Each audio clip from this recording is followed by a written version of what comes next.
അപ്പോസ്തലനായ യേശു. എബ്രായർക്കെഴുതിയ ലേഖനം 3-ാം അധ്യായം 1-ാം വാക്യം.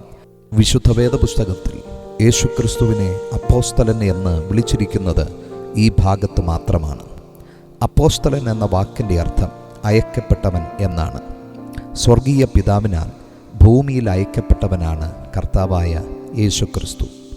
യോഹന്നാൻ എഴുതിയ സുവിശേഷം 6-ാം അധ്യായം 38-ാം വാക്യം. യേശു വന്നത് സ്വന്തം ഇഷ്ടം ചെയ്യുവാനല്ല, അയച്ചവൻ്റെ ഇഷ്ടം ചെയ്യുവാനാണ്. ദൈവിക ദൗത്യവുമായിട്ടാണ് യേശു ഈ ഭൂമിയിൽ വന്നത്. മനുഷ്യരെ രക്ഷിക്കുക, ദൈവത്തെ വെളിപ്പെടുത്തുക, സുവിശേഷം അറിയിക്കുക എന്നിവ അവയിൽ ചിലതായിരുന്നു.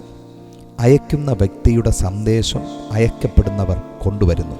മനുഷ്യരോടുള്ള ദൈവിക സന്ദേശം യേശു ലോകത്തെ അറിയിച്ചു.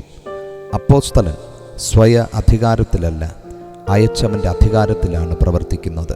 യേശുവും അയച്ച പിതാവിൻ്റെ അധികാരത്തിലാണ് പ്രവർത്തിച്ചത്. യേശു ദൈവത്തിൻ്റെ സ്നേഹം വെളിപ്പെടുത്തുകയും രക്ഷയുടെ വഴി തുറക്കുകയും ചെയ്തു. താൻ വിശ്വസ്തനായ അപ്പോസ്തലനായിരുന്നു.